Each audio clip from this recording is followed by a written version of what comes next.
The year is 2025. The world has been uneasy for months, rising tensions, sanctions, and sharp rhetoric between Moscow and Washington. But then, one morning, the unimaginable happens. At 6:32 a.m. Eastern Standard Time, radar stations in Alaska pick up a massive launch of intercontinental ballistic missiles from deep within Russian territory. Within seconds, NORAD confirms the horrifying truth: nuclear weapons are on their way to the United States.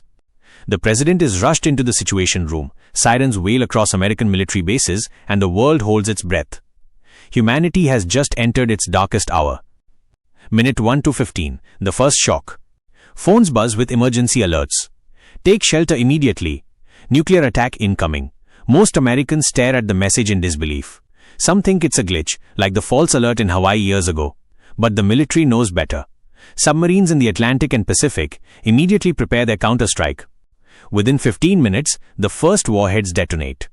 Major targets are Washington, D.C., New York City, Los Angeles, Chicago, and military installations like NORAD in Colorado and Offutt Air Force Base in Nebraska. The explosions are blinding, white suns blooming on American soil.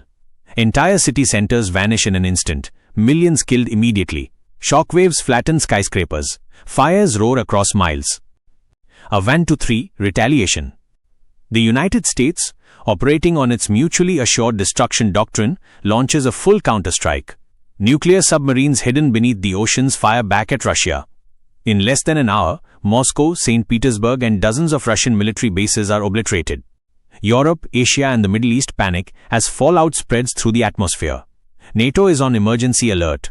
China prepares its military, unsure whether to intervene or stay neutral. Global communication networks begin to collapse. Satellites are blinded. Internet traffic halts. The world falls into silence. Day 1 to 3, the global firestorm. Within 72 hours, over 200 nuclear warheads detonate across the globe.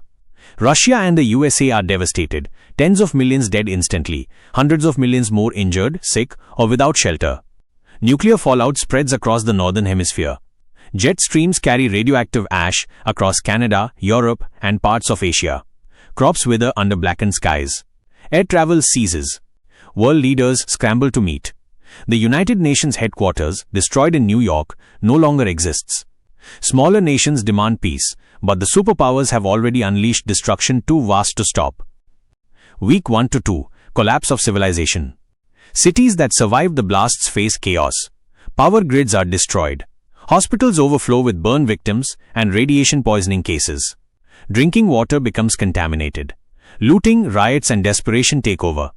The concept of government begins to crumble. In the United States, continuity of government bunkers deep underground shelter key officials, but above ground citizens feel abandoned. In Russia, military generals seize control as communication with the Kremlin is cut off. Nuclear winter clouds begin to block sunlight, dropping temperatures worldwide. Month 1 to 6, the long winter. By now, billions across the world are affected, not by direct blasts, but by starvation and disease. Crops fail globally as the sun dims. The nuclear winter has begun. Average global temperatures drop by 5 to 10 degrees Celsius. Summer feels like winter. Snow falls in places where it has never snowed before. Food shortages cause massive migrations.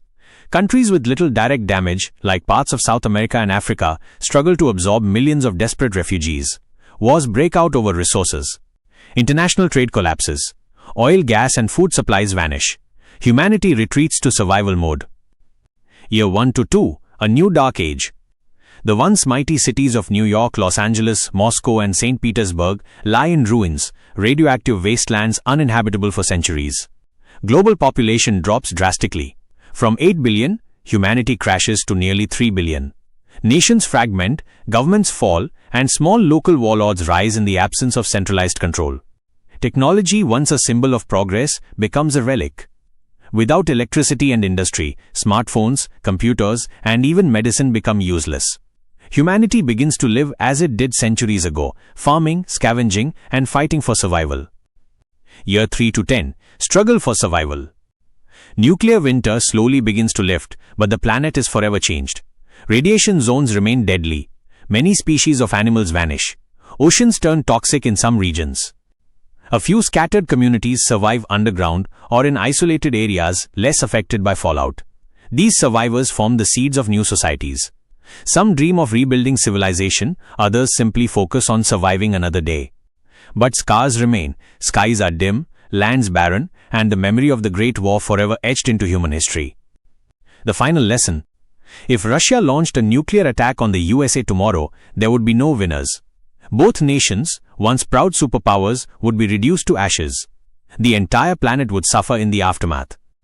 This is the brutal reality of mutually assured destruction, a doctrine meant to prevent war, not cause it. And yet, the weapons exist, waiting in their silos, reminding humanity of its darkest potential. The world has lived under this shadow since 1945. And though wars have been fought, the red button has never been pushed. Perhaps the greatest lesson is this: humanity's survival depends not on weapons of mass destruction, but on wisdom, restraint, and the courage to choose peace.